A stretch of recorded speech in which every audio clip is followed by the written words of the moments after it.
श्री स्वामी समर्थ. नमस्कार मित्रांनो, मी एका छोट्या कथेपासून सुरुवात करते. रवींद्रनाथ टागोरांची एक कविता आहे. संधी गेली. एक भिकारी सकाळी भीक मागण्यासाठी बाहेर गेला आहे आणि भिकाऱ्यांची सवय आहे की ते त्यांच्या थाळीत काही वस्तू त्यांच्या पिशवीत ठेवतात, जेणेकरून जेव्हा जेव्हा कोणी भीक मागेल तेव्हा ते फक्त मीच नाही, दुसऱ्याने दिले आहे म्हणून तो सोबत काही तांदळाचे दाणे घेऊन पिशवीत गेला. तो घरातून बाहेर पडताच त्याला राजा त्याच्या रथावर येताना दिसतो. आता त्याला वाटते की त्याला आज खूप चांगली भिक्षा मिळेल, पण राजा येत आहे. राजा त्याच्या पायावर पडतो. ते म्हणतात की दुष्काळ आहे आणि काही मदतीची गरज आहे. आमच्या पंडितांनी म्हटले आहे की सकाळी तुमच्यासमोर येणारी पहिली व्यक्ती, तुम्ही त्याला जे काही द्याल ते तुम्ही त्याच्याकडून घ्यावे. त्यामुळे कोणत्याही गोष्टीचा त्याग करू नका. म्हणून तो त्याच्या खिशात हात ठेवतो. ते इतके संकुचित केले जाते की तांदूळ बाहेर येत नाही, पण तो खूप कष्टाने तांदळाचे दाणे काढतो. राजाच्या हातात दिला. राजाला आनंद होतो. तो म्हणतो, चला बरोबर करूया, आम्हाला जे मिळाले ते चांगले आहे, आणि तो तिथून निघून जातो. आता भिकारी हा विचार करून निघून जात आहे की आज कोणत्या प्रकारचा दिवस आहे. सकाळी पहिला रुग्ण सापडला जिथून काहीतरी सापडायचे होते. तिथे मी एक भेटवस्तूही दिली. पण एक विचित्र गोष्ट घडली. त्याला दिवसभर खूप चांगली भिक्षा मिळत असे आणि जेव्हा तो संध्याकाळी परत आला तेव्हा त्याची झोपडी खूप भरलेली होती. पहिल्यांदाच त्याने काहीतरी करण्याचा प्रयत्न केला. काहींनी त्याच्या स्वतःच्या हातून काहीतरी दान केले होते आणि बरेच काही त्याच्याकडे परत आले. जेव्हा त्याने मागे वळून पाहिले तेव्हा त्याला आणि त्याच्या पत्नीला तांदळाच्या दाण्याचे सोन्यात रूपांतर झाल्याचे दिसले आणि यामुळे भिकारी मोठ्याने ओरडू लागला की मी अधिक दान का केले नाही, ज्यामुळे मला अधिक फायदा झाला असता. म्हणून रवींद्रनाथ म्हणतात की संधी गेली आहे. बऱ्याच वेळा आपल्याला एखादे चांगले काम करण्याची संधी मिळते, ज्याचा परिणाम बऱ्याच वेळा मिळतो आणि बऱ्याच वेळा असे घडते मित्रांनो, याचा आपल्याला फारसा फायदा होईल असे आम्हाला वाटतही नाही. आजचा व्हिडिओही असाच आहे. शीर्षक तुम्ही पाहिलेच असेल की जर तुम्ही पक्ष्यांना 3 गोष्टी खायला घातल्या तर पैसे इतके येतील की तुम्ही ते हाताळू शकणार नाही. आता सुरुवातीला लोक म्हणतात की कोणत्या गोष्टी घडू शकतात, तर आजच्या व्हिडिओमध्ये मी या 3 गोष्टींबद्दल बोलणार आहे. मी तुम्हाला तर्क सांगते. मी असे का म्हणत आहे, शेवटपर्यंत आमच्यासोबत राहा. आता मित्रांनो, अशा कोणत्या 3 गोष्टी आहेत ज्या तुम्ही पक्ष्यांना दिल्यास पैशांचा ओघ वाढेल. जेव्हा तुम्ही ते कार्यान्वित करता तेव्हा पैशाचा प्रवाह वाढतो. म्हणजेच जेव्हा तुम्ही एखादी गोष्ट देता तेव्हा ती परत येते. जो पैसे हातात घेऊन बसतो किंवा जो पैसे दडपून बसतो तिथे पैसे वाया जातात. पैसे येत जात राहतात. जेव्हा तुम्ही पक्ष्यांना काहीतरी खायला देता तेव्हा पैशांचा ओघ सुरू होतो. आता कोणत्या 3 गोष्टी खायला द्याव्यात याबद्दल बोलूया. रेड बुकच्या तत्वांनुसार, जसे मी तुमच्याशी आधीच अनेक व्हिडिओमध्ये बोललो आहे, शेवटी ते चांगले होईल. त्यामुळे तुम्हाला काही चांगले काम करावे लागेल. आणि पहिली गोष्ट म्हणजे अन्न. मी तुम्हाला 2 किंवा 3 कल्पना देईन. तुम्ही तांदूळ घेऊ शकता. तुमच्याकडे भात मोडला आहे, अखंड तांदूळ आहे, तुमच्याकडे जे काही तांदूळ आहेत ते तुम्ही वापरू शकता.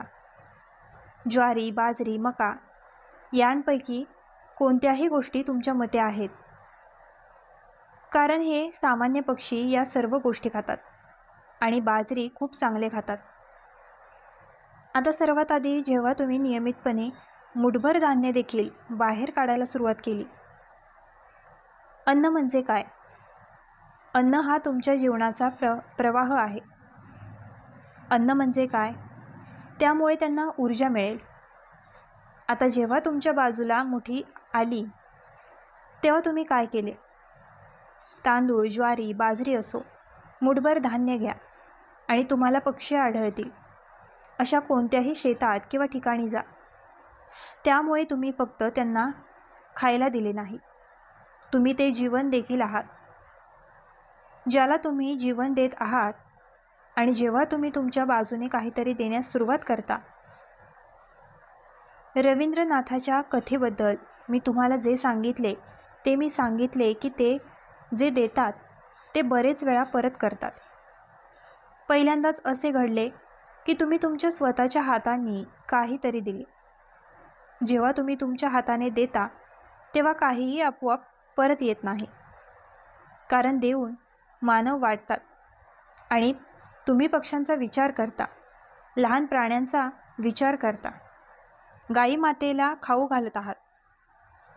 असे नाही की एखादी व्यक्ती स्वतःच्या क्षमतेनुसार खूप मोठ्या वस्तू खात आहे. छोट्या छोट्या गोष्टींपासून, आणि सर्वात मोठी गोष्ट म्हणजे मित्र, त्यांना नियमितपणे खाऊ घाला. त्यामुळे पहिली गोष्ट म्हणजे पक्ष्यांना नियमितपणे खायला देणे. तुम्हाला एक दिवस बघण्याची गरज नाही, तुम्ही ते नियमितपणे करू शकता. फक्त एक गोष्ट लक्षात ठेवायची आहे, ती म्हणजे घराच्या छतावर ठेवू नये. यात काय लॉजिक आहे? हा व्हिडिओ सविस्तरपणे शेअर करण्यात आला आहे. भेटूया आमच्या वाहिनीवर. ते छतावर ठेवू नका, जमिनीवर ठेवा. किंवा जर बाल्कनी तुमची असेल तर तुम्ही ती बाल्कनीच्या बाहेरूनही ठेवू शकता. ते छतावर ठेवू नका, जमिनीवर ठेवा. किंवा जर बाल्कनी तुमची असेल तर तुम्ही ती बाल्कनीच्या बाहेरही ठेवू शकता. ते छतावर ठेवू नका. ती पहिली गोष्ट होती. दुसरी समस्या पाण्याची आहे. आता पाणी म्हणजे काय? पाणी वाहते आहे. मी आधीच सांगितले आहे की पैशांचा प्रवाह फक्त वाढतो, आणि जे पाणी आहे ते चंद्राशी संबंधित आहे. पाणी हे शांततेचे प्रतीक आहे. जेव्हा एखादी व्यक्ती खूप रागावते तेव्हा तुम्ही पाहता, रागाच्या भरात त्याला मंगळाशी संबंधित समस्या आहे, मंगळाशी संबंधित उत्साह येत आहे. तर तुम्ही म्हणता, भाऊ शांत व्हा, प्रथम थोडे पाणी प्या. त्यामुळे चंद्र हे शांतीचे प्रतीक आहे. तरीही चंद्र हा द्रवरूप रोकड आहे. बरेच काही आहे. म्हणजेच पक्ष्यांच्या ताकदीची ताकद काय आहे? मुळात जे घडले आहे ते म्हणजे तुम्ही पक्ष्यांना एखादी वस्तू देताना त्यांची जबाबदारी दर्शविली, ज्यामुळे त्यांचे आरोग्य सुनिश्चित होईल. त्यामुळे ते जबाबदारीचे प्रतीक बनले. आपण जे अन्न देतो ते आपल्या प्रेमाचे प्रतीक आहे. आपण जे जाळतो ते शांततेचे, आणि ज्याचे आपण पोषण करतो त्याचे प्रतीक आहे जबाबदारी. आता जबाबदारी खूप महत्त्वाची आहे. जेव्हा तुम्हाला पैसे कमवायचे असतील तेव्हा तुमची निर्णय घेण्याची क्षमता चांगली असली पाहिजे. निर्णय घेण्याची क्षमता कधी चांगली असेल? जेव्हा तुम्ही स्वतःबद्दल काहीतरी सकारात्मक विचार करता. तुम्ही तुमच्या वातावरणाचा विचार करा. तुम्ही तुमच्या सभोवतालच्या लोकांबद्दल जितका सकारात्मक विचार कराल तितकाच तो परत येईल, आणि यामुळे निर्णय घेण्याची क्षमता देखील वाढेल. कारण पारा जो मूगची हिरवी मूग डाळ आहे तो पाराशी संबंधित आहे, आणि पारा हा व्यापाराचा घटक आहे. बुध हा बोलण्याचा घटक आहे. पारा हा संप्रेषणाचा घटक आहे. बुध हा मनाचा घटक आहे. कोणतेही काम करण्यासाठी मेंदू भरपूर असतो. आणि आजकालच्या समस्या, कारण मी यापूर्वी माझ्या काही व्हिडिओमध्ये देखील बोललो आहे की जेव्हा चंद्राशी संबंधित बऱ्याच समस्या असतात तेव्हा बुधावर उपाय करणे खूप महत्त्वाचे असते. बुध ग्रहाच्या मोजमापांचे काय होते? मनावर नियंत्रण तुमच्या मनावर नियंत्रण ठेवते. अनेक गोष्टी मनात येतात. तो कधीकधी त्रासदायकही असतो. अस्वस्थता आहे, दुहेरी मानसिकता आहे. तुम्ही मर्क्युरीला कधी चांगले बनवाल हे ठरवू शकत नाही. पक्षी देखील बुध ग्रहाशी संबंधित आहे. जी मूगडाळ आहे ती पाराशी देखील संबंधित आहे.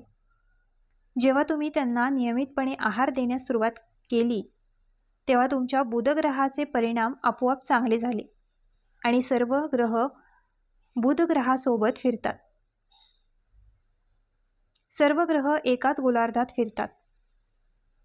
सर्व ग्रहांना स्वतः चांगली फळे मिळू लागतात. तर हे नियमितपणे करा, त्याचा विचार करू नका.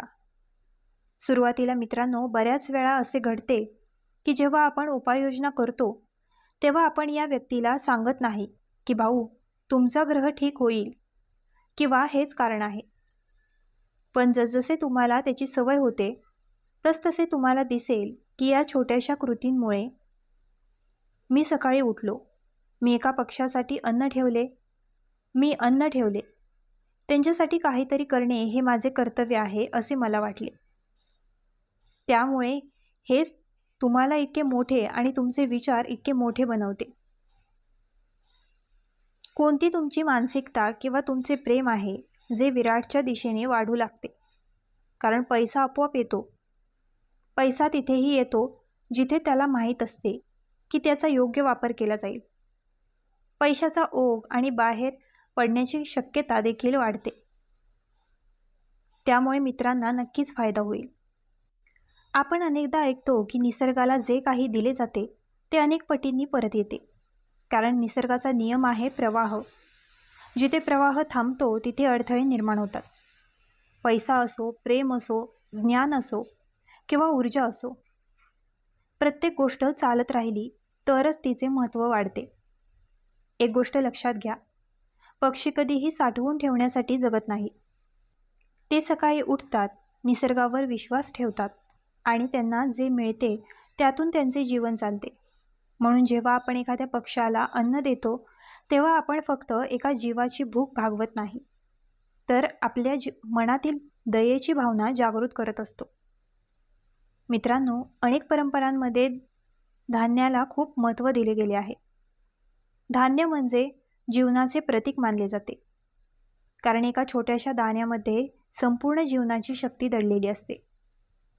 म्हणून जेव्हा तुम्ही मूठभर धान्य पक्ष्यांसाठी ठेवता तेव्हा ती फक्त मूठभर वस्तू नसते, तर ती तुमच्या हातून निघालेली सकारात्मक भावना असते.